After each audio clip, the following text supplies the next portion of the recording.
First, let's talk a little bit about the Revit as a program.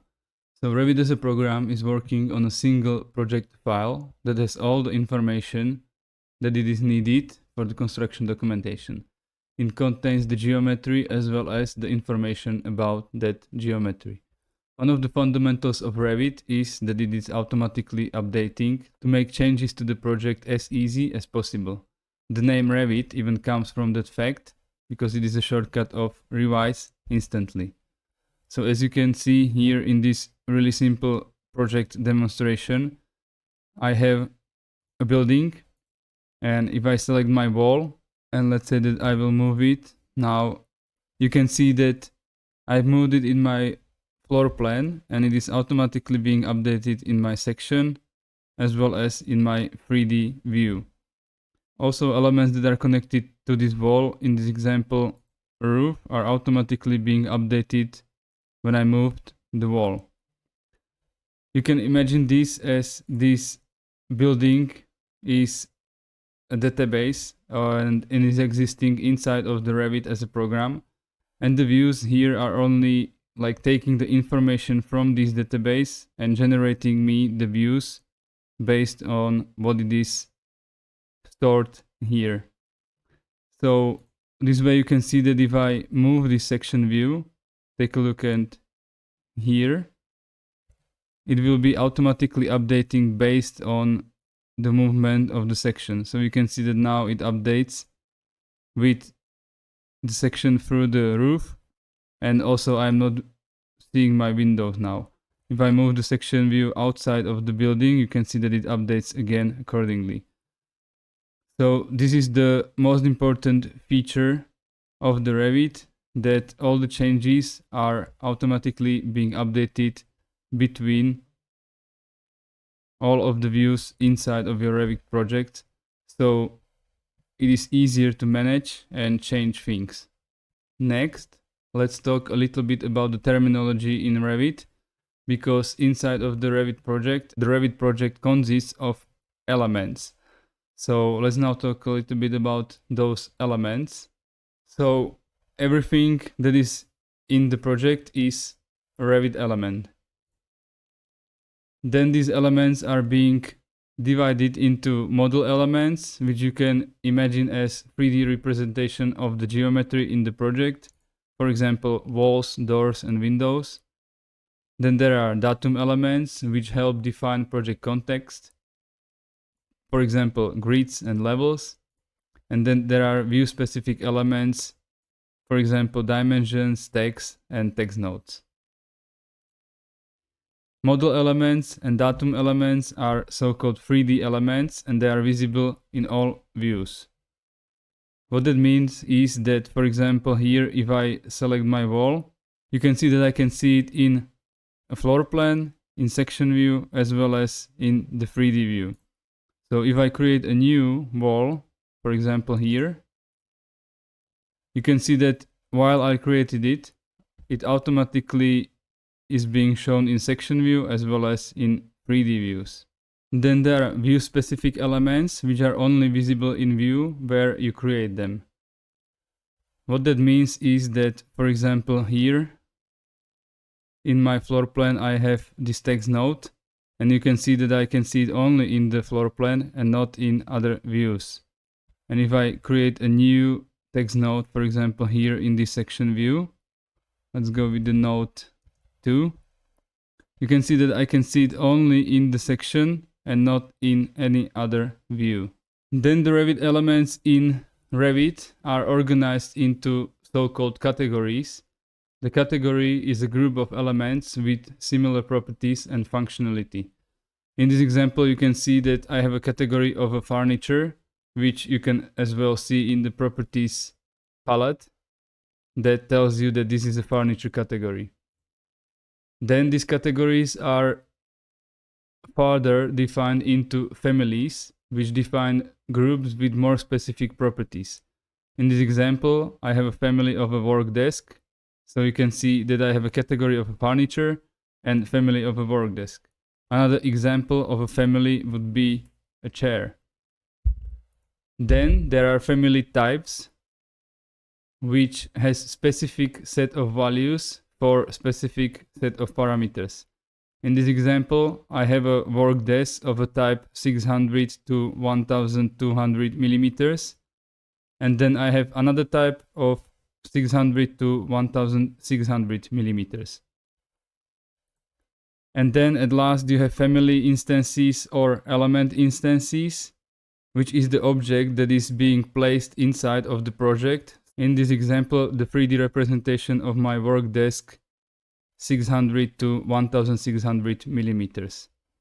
If it is still confusing for you, don't be afraid, because when we will be progressing in the course, you will get to know these better.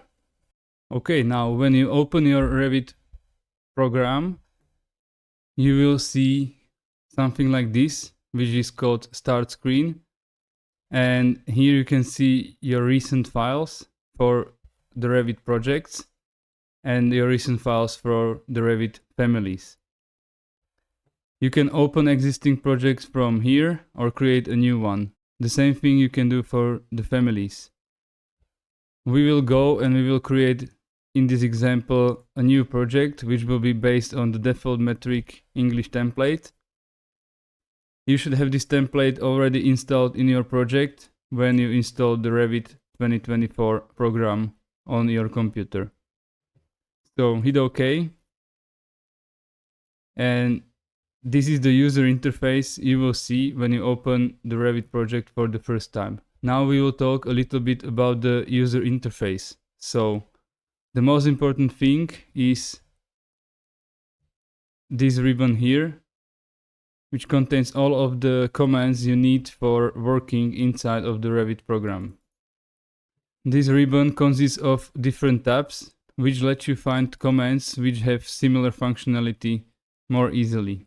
You can see I have an architecture tab, structure tab, steel tab, precast, annotation tab, and so on and so forth. Another important thing is drawing area, which is the area here, where you are drawing your model and creating it. Then there is a properties palette and a project browser. Here, when you open the Revit for the first time, you will see it like this, but you can actually go and change or modify the user interface for your will, and I will show you how to do this. Let's say that I want to change the position of the project browser somewhere else, so I will left click with my mouse button and hold it, and I will just move it away from the panel, and this way I can either leave it like this, like a floating panel, and move it onto my next screen, or I can just move it somewhere else inside of the Revit project. So me personally, when I'm working with Revit, I usually put a properties palette or panel on one side and the project browser on another side. So I will go onto the side of the screen until you see the preview of the position of the project browser. And if I now let off of my mouse, you can see that it got docked in here. Next part of the user interface is a quick access toolbar. Here on this toolbar, which is this one, you can see some useful commands. The most useful ones are open a project, save a project, and maybe later printing. And this one, which is really important, I use it almost all the time, which is default 3D view. Next, there is a status bar, which is think in here. Then there is a view control bar, which is located here. The most important settings from here are this one, which is for the view scale, this one, which is for the detail level, and probably this one, which is for the visual representation. Then there is a really tricky one, which is called options bar, which now cannot be seen, but if I go with my wall tool, you can see now here. This thing is called options bar, and you can see many important settings in here. And I remember that when I was starting with my Revit projects, This was really a tricky one because you can easily oversee it. So you should pay attention when you are working with elements inside of the Revit, because on this option bar you will usually get a lot of useful settings. Then there is this so-called project browser, which helps you browse inside of your project or navigate in your project. Then there is a properties palette, where here you can see a type selector, and this part is for the properties. Now let's talk a little bit about navigating inside of your project. If I want to zoom in and zoom out, I will just scroll my mouse button. To pen, I will hold my scroll button and move with my mouse. This way I am penning.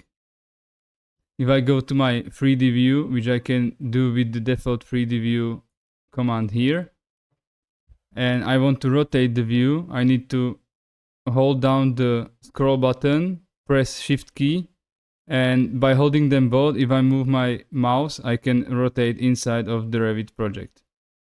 So this is the basic navigation inside of your Revit projects.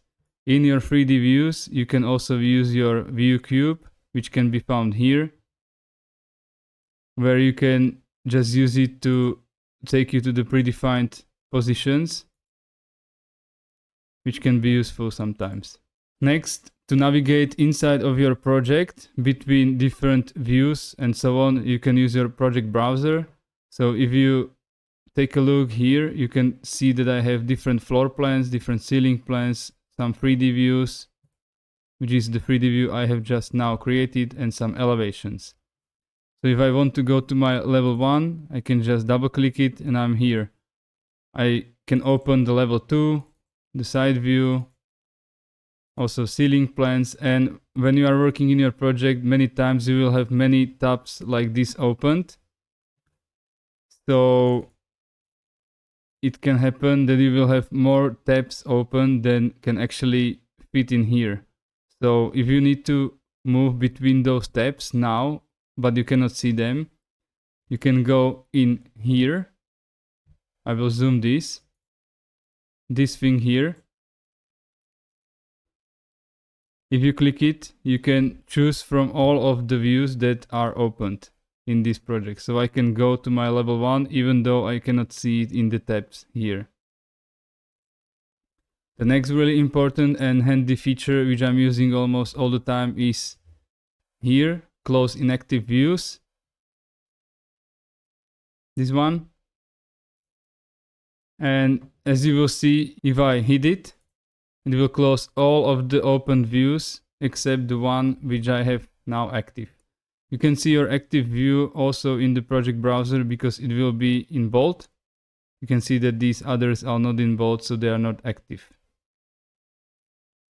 So this way you can navigate inside of your project between different views. Now let's take a look on how you can drag a window outside of user interface to undock it and place it somewhere else, for example on the next screen. Me personally, when I'm working with Revit, I'm always using at least 2 screens because otherwise it is not that efficient to work in this program. So you can just go here on this tab, and if I press and hold my left mouse button and just move with the mouse cursor away, you can see that now I was able to undock this view. And if I just move it, I can go and move it to my next screen and leave it there and work like that. This way you can easily do changes to your user interface and to make it a little bit more user-friendly for you. Okay, then sometimes what can happen is that you will by accident close the properties palette or the project browser palette, and you would like to have it open again. So the way how you can do this is to go under the view tab here, click it, and here on the right side you can see the user interface. If you click it, here you can check the project browser. This way I am able to see the project browser again and also the properties palette.